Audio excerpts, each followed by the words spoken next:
So, we're a little late because we had to do some other stuff on that, but we'll be getting her both done today. I actually think it's a great idea that we're doing these two episodes back to back because it does seem like they are kind of part 1 and 2 a little bit, to some extent. To an extent, yeah, it kind of feels like it. All right, so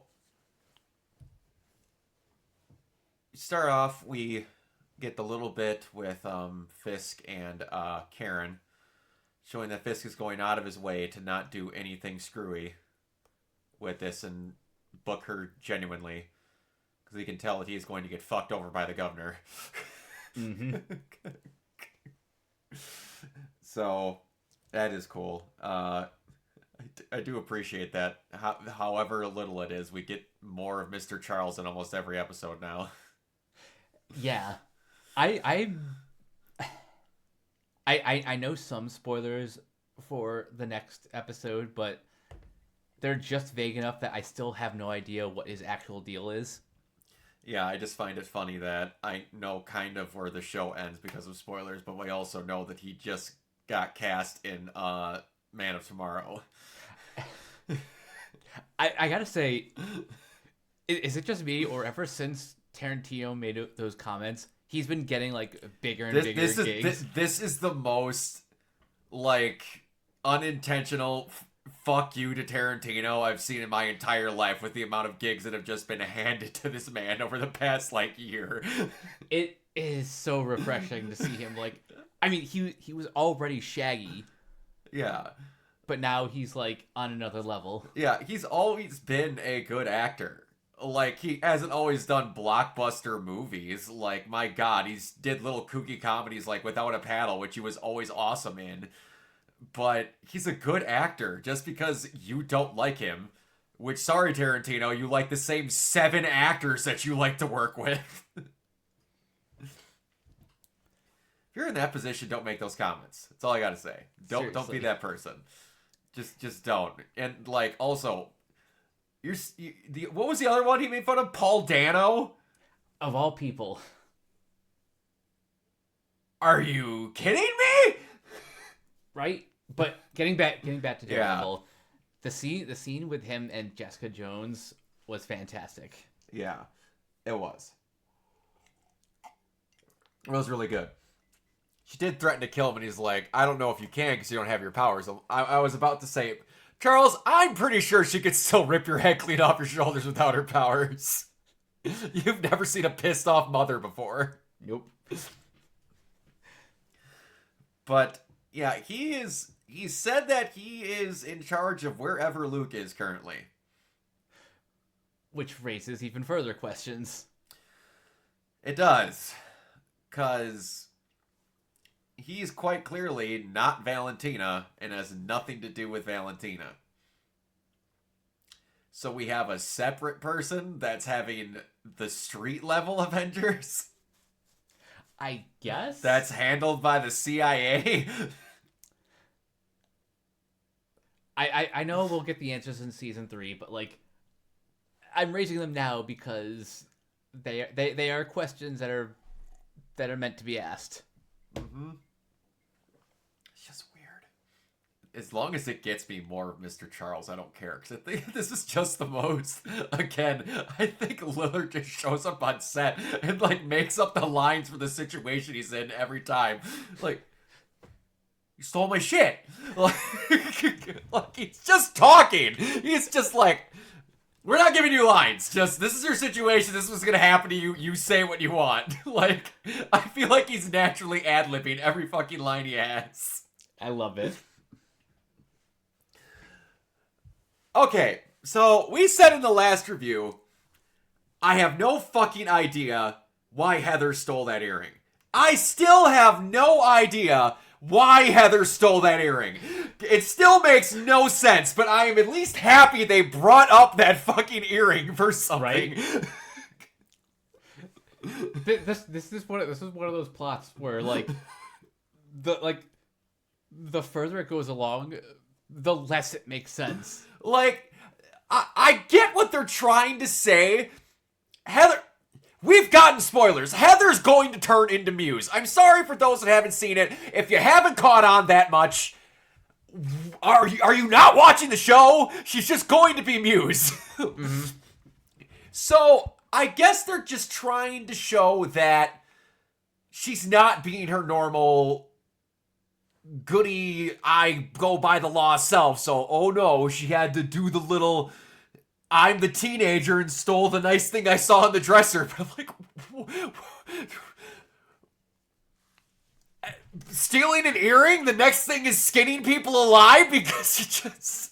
Yeah, kind of a big jump there. There's got to be something in between. There's a difference between jumping the shark and then taking a megalodon and jumping over the cage of the previous shark. Like, I get it. You could have done something different.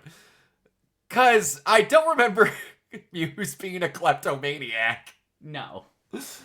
But it's whatever. I'm like, okay, you're getting her to show that she's cracking and something's happening. I get that. I honestly think the better version of that is if they would have said, fuck all to that earring thing, period, and she would have went a little further on Karen. Yeah. To me. Now, if you wanted them to do something with Kingpin, you could have had her partially involved with the shit going on with Buck, but we'll get onto that later if you wanted to have it personally be something with Kingpin. But, speaking of Buck. Yeah, before we get to that, Daniel let BB go. Which was great. Which was very great. Was seeming very much like he was not going to. I've had some people tell me that he changed heart too fast. Do you agree with that? That's a tough one, because he just did seem pretty okay the last episode with chopping up a body and staring in the woods.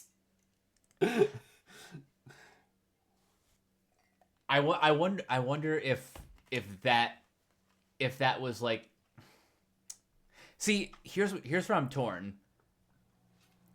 I think the relationship that he had with BB was always genuine, but there was still something in him that made him feel wanted when Fisk was like, you are my number one guy. Yeah. But at the same time, like, or maybe he was always playing BB, but the more time they spent together, the more his feelings became real, and that's when eventually he had his change of heart. Well, it could be that. I will say it probably could have dragged out a little bit more. Like if they had another episode in here, that could have dragged out another episode. If this were the Netflix, like the Netflix series, we'd be on like episode 9 or 10, and he's like just starting his phase turn. Yeah. But oh dang it, I was gonna say something. But yeah, letting her go, that was good because he openly admitted they used each other. He openly said, "You use me, I use you," but like I actually meant it, and I thought we like had each other's back. So he's like, we openly admitted that we were shitty to each other, but we at least the genuine connection of like actually giving a shit about each other outside of using each other was there. I did find it kind of funny that he's like, all right, you wanna have your token in the good slot to make up for your shit, do blank, and he doesn't tell us, and then he just ices the assassin that he knows is going to come kill the governor and just toodaloo and walks off. I love that. Like, he legit waited. He could have killed that guy before he got in that room. He waited until she was going to die to kill him. So that she knew and would have the body to report that the guy tried to kill her. And to my knowledge, the dude's alive when he leaves. Because he was still twitching a little bit. But I love, in the idea, I'm going to paint the picture here. In the kayfabe of this, the guy is killing her, and then there's a balcony, and then a separator, and like a concave door, and then hallways. So In this situation, the guy falls over dead, and he walks in.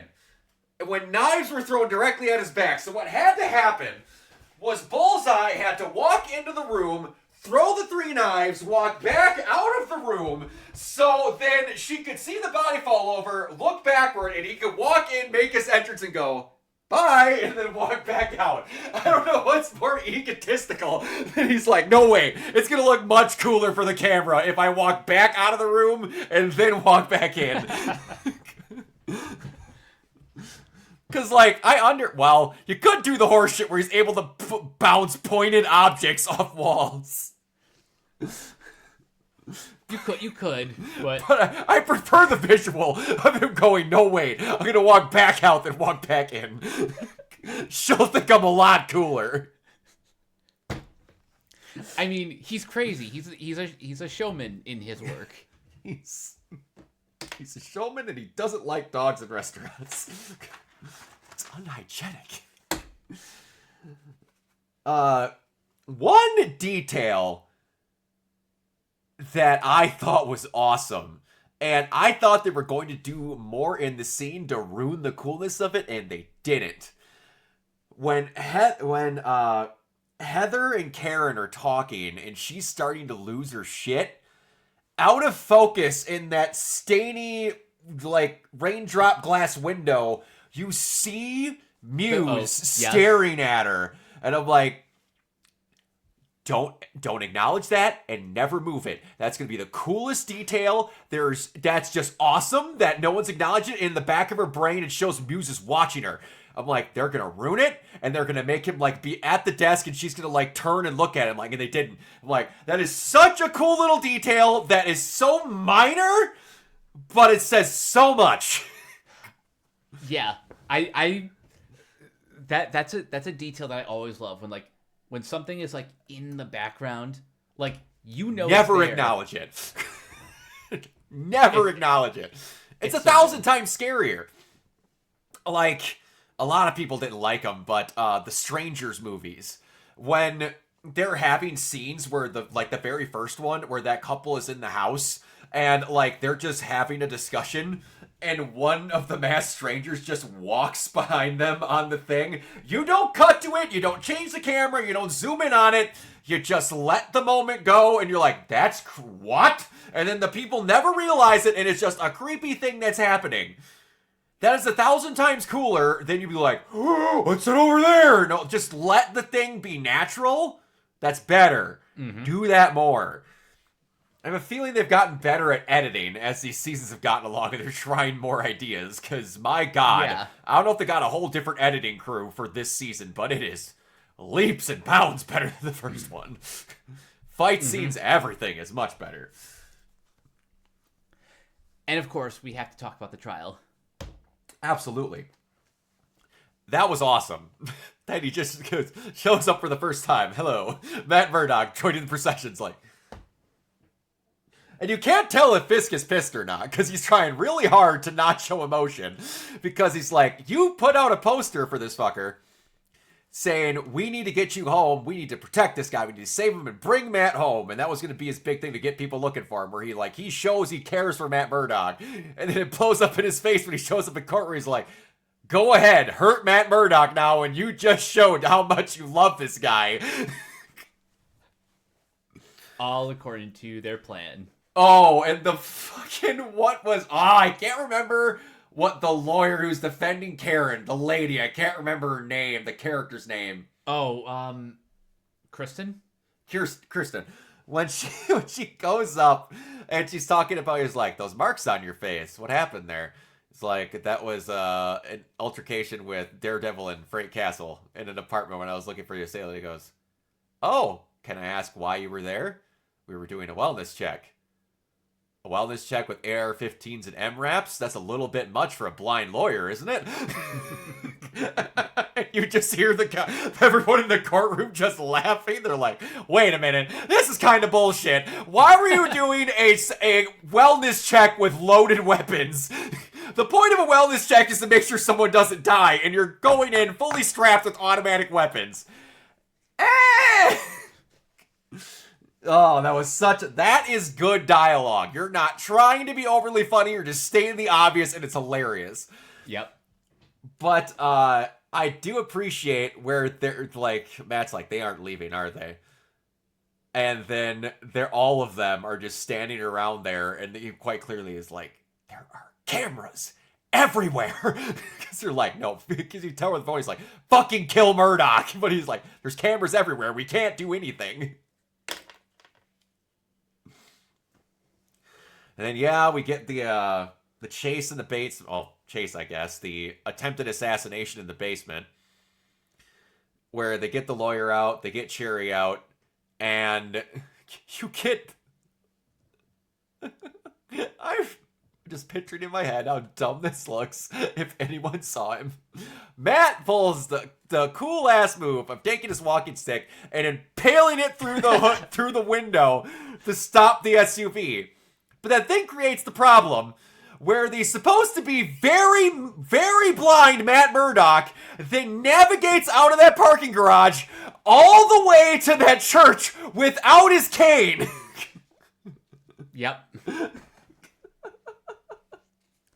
How he does that, I have no fucking idea. And like, it's supposed to be the like, no, I'm not thinking of it. Bats. Sonar. Like sonar wavelength with like sounds. That's supposed to be his cane. He hears it and then he can see it, basically seeing the world with it. But I'm like, that's the visual of like, guys, you could have had him rip the cane back out of the hood. But no, it's going to stay in the windshield and he's just going to walk off with a bullet wound in his leg, by the way.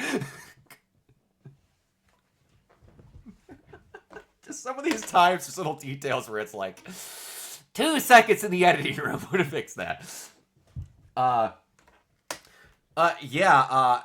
This episode shot by, and then the last thing you see is Buck killing Daniel after quite the beating. I can feel like the heartbreak in Buck in that scene, because like a kind of another example of like, yeah, they're probably using each other, or Buck is like definitely using Daniel, or it really is just like, damn it, I thought we were getting along so well. I thought he was gonna be my protege, but yeah, he thought he was coming around because he was texting him the address and all that, and then he fell off rather quick. So Daniel's dead, and BB has his cell phone. So that's going to be full of a shitload of information. And no one knows where she is because she didn't tell anyone where he was going. Not even Daniel, to where if Buck beat the hell out of him, he couldn't tell him where it was. Which I think is great, because if you're going to get interrogated, and he knows he probably would have, he's like, no, you can't beat the info out of me because I actually don't have it. Even if I do end up caving, I literally can't tell you where she is because I don't know. Yep. Yeah. Which I can't remember the last time I saw someone do that. They're like, no, don't tell me where you're going, because in case I get tortured. It's kind of genius for him, but also it's just brave that like he knows that betraying Fisk in any capacity is going to be bad for him. Oh yeah. But that's exactly why he's doing. That's exactly why it's the right thing to do. Oh yeah. It's gonna be good. I can't wait to see this last episode, because oh boy, some of the comments that I have seen. Yeah, I have seen things. Yeah, the thing with me, just a personal stance on spoilers, is you can tell me all the spoilers in the world, but unless I'm watching the thing in question, they're all just going to be out of context. They're all going to be out of context. But like the comment that the dumbest thing I saw, and I could tell basically what the episode was going to be from it, is I turned on I Twittered today at work just to get some stuff for the podcast, and one of the very first comments I saw is, oh my god, I just saw the finale. They made a woke version of January 6th. What? Like, what does that even mean? I'm like, okay, so they're gonna storm the Capitol, and you didn't like it because there's probably a person of color involved, and that means it's woke. Probably. Which means I can probably tell we're gonna see White Tiger. Because that would be the person of color they don't like being there. Probably. But yeah, I can't wait to get to this finale because I've been hearing some things. Oh, so have I. I've heard some things and I've seen a lot of things. But yeah, all right. Mike, where can everybody find you? You guys can find me on various social media sites at Captain K42. You can check out my quick thoughts on letterboxd.com/CoachK42. And you can follow Renegade Pop Culture on Facebook and Blue Sky at Renegade Pop Culture.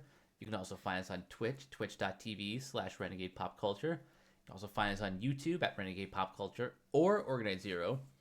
Find us on Podchaser. Consider supporting our Patreon at patreon.com/Renegade Pop Culture. Listen to all of our podcasts on Spotify, Apple Podcasts, or wherever you listen. And last but not least, everything can be found at renegadepopculture.com. Need an escape? So do we. Exactly. And you can find me everywhere at Organized Zero, mainly on Twitch and YouTube. If you are into cosplays, conventions, and the like, you can look over at my Instagram over at Organized Zero. Up until next time, we will see you all later. Peace.